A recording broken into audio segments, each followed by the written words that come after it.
Okay, 62 through 74. Here we go. Number 62. AB times AB. I'm amazed at how often kids just get kind of brain locked on, there's no numbers in front of either one, and so they're like, what do I do? Well, here's a way to think of it. AB means A times B, right? And I'm multiplying by, so that's another times sign, AB, which is like this, with another times sign. So it's really A times B times A times B. That's really what all that means. So I can just combine the like terms here and say the A times the A.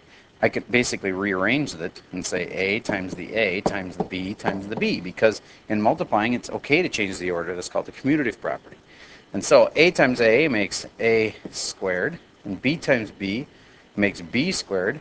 And if I just put them right next to each other, that means times. And so there is my answer. What if it had been 2AB times 4AC, for instance? Well, this really means 2 times A times B times 4 times A times C. It's all in one big long multiply. And I can rearrange it and multiply the numbers with the numbers. Instead of rewriting all of this, I'm just going to go 4 times 2 makes 8. And the A times the A makes A squared. And the B doesn't have anything to multiply with, so I just put a B. And then the C doesn't have anything to multiply with, so I put a C. So these are all multiplies in here. You don't see them, but they're there. And it would be 8A squared BC. All right, so that's multiplying a couple of monomials. Let's move on. Now we're adding a couple of monomials. Again, I think kids would find this a lot easier if I said 2 PBs plus 3 PBs makes 5 PBs. I think they see that easily. But when it's just a plain letter, or combo of letters like PB, then they don't know what to do. Well, I think of it as 1 PB and 1 PB. So if I had 1 PB plus 1 PB, that would make 2 PBs. Okay? That's a simple way to think of it. All right. Moving on to 64. This is just adding like terms. And you can't add a 2x and a 5. You can't simplify that anymore. You can't put them together. But you can put a 2x together with a negative 8x. Notice that I circled that negative with the 8. You got to think of that as like a negative 8. And the negative 8x and the positive 2x together would make negative 6x. And then I can just have this 5 left over, so I put it here, plus 5. Now, could I write this as 5 minus 6x? Yes, but you're really, in math, supposed to put things in order from the biggest degree to the smallest degree. And this one has a degree of 1, and this one has a degree of 0. And so I should really put the x first and then the 5. So there's my answer. Basically, you just combine like terms together. If I wanted to make this more complicated, I could say like 2x plus 3 plus 5x minus 2 plus another x. And I'd say, well, these are all x terms, so they can all go together. 5, 6, 7, 8 x's. And then the 3 and the negative 2 can go together, and they would make 1. That would be 8x plus 1. Again, that's just combining like terms. In 65, rewrite aaaa. Well, that means a times a times a times a, which means a to the 4th.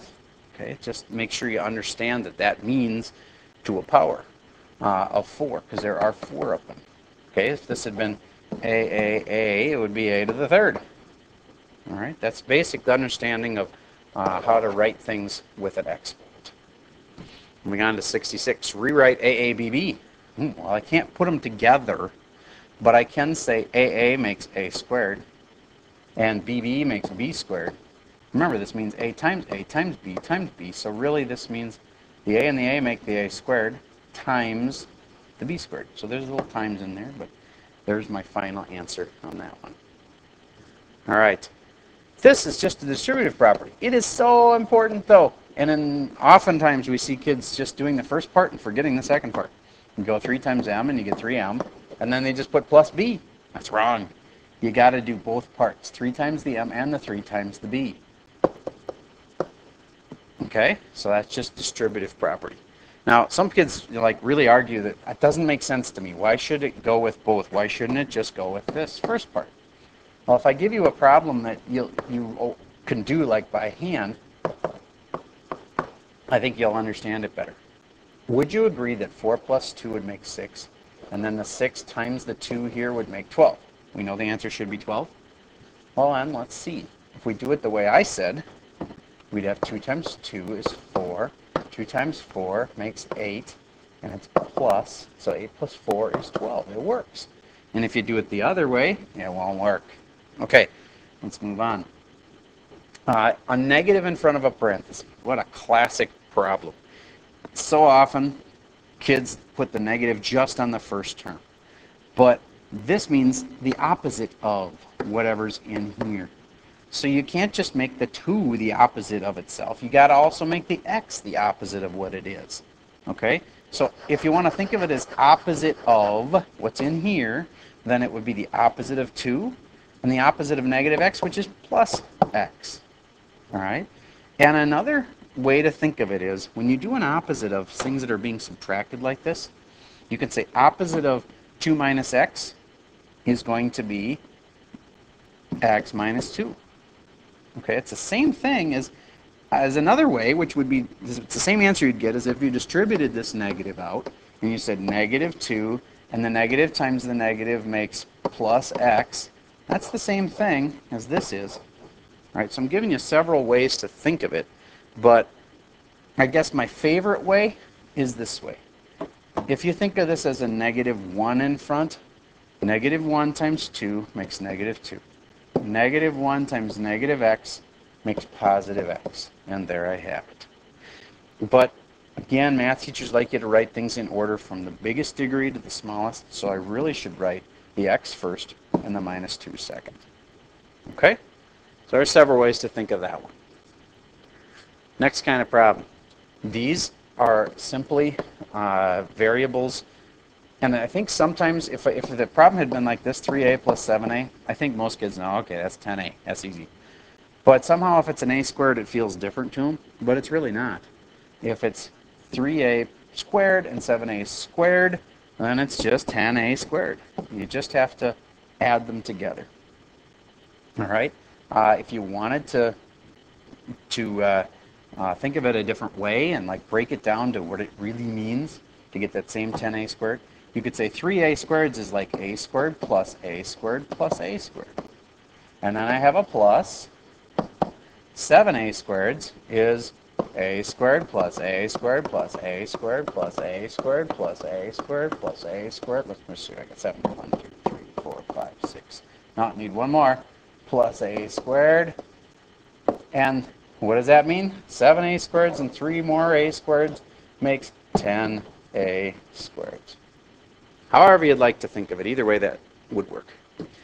Okay, this is just combining like terms again, but I think sometimes people think if I have 4a minus 3a, that somehow the answer is going to be different than a normal problem where I would have 4 minus 3 makes 1, and I'd have 1a.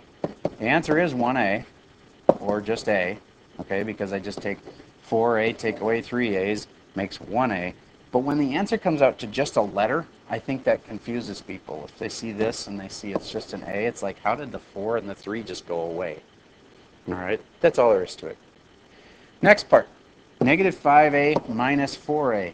Well, this is combining like terms, and if I just look at this negative 5 and this negative 4, you need to understand that negative 5 going with negative 4 makes negative 9. And if you get that, you'll understand that it's negative 9a. Okay? All right, moving on. 2, and then in parentheses, 5x. This, people might have the tendency to think you should distribute it somehow, but you can't because it's all one big multiply problem. Okay?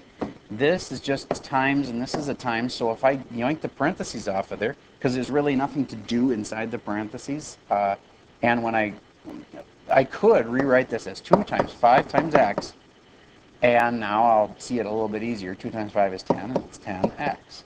Okay? Don't try to distribute that 2, because it's not a plus in there. It's just a multiply. Okay, so 2 5x's is like a 5x plus a 5x. That's another way to think of that. Two 5x's is like a 5x plus a 5x, and that would be 10x. All right, so just basically multiply the number with the number and leave the variable out of it. So you've got 10, 2 times 5 is 10, and then the answer is 10x. Okay, moving on. This is crucial stuff. I've written it kind of side by side here because you will see it that way sometimes. But I really like to show them this way. So I'm going to rewrite it right away as one number over the top of the other number. Okay, and so this really means 10x to the third divided by 2x to the third. Well, 10 divided by 2 is 5, so I know my answer has to be 5 and then something. X to the third divided by x to the third is, well, if you have any time when you have the same exact number on the top and the bottom, that divides to equal 1. So this really is times 1 over 1. Well, that's really the same as 1, and 5 times 1 is 5. So my answer for this one is just 5. Okay? But I like to set it up in a big fraction.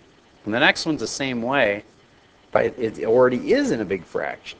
But it's got the extra complication of more than one kind of variable in it, and they're not all going to cancel. And so on the top and the bottom here, my 12xy squared on top, 3x to the third on the bottom, I'm going to rewrite that 12 as 3 times 4. You can always substitute things like that. And my 3 times 4, why did I do that? Because I wanted to be able to cancel off my 3's, because 3 divided by 3 is 1. I can simplify it and make each of them a 1.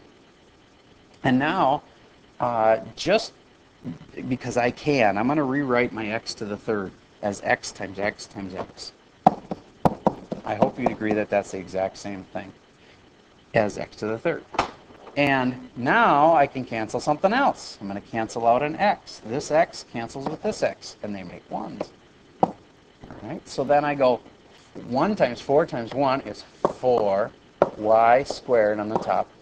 And on the bottom, 1 times x makes x squared on the bottom. And I look just to make sure, did I cancel everything I could? Is there anything else that can be simplified? There's nothing else that can be simplified. All right, that's all there is to that kind. That's all we have for that part. Have a great day.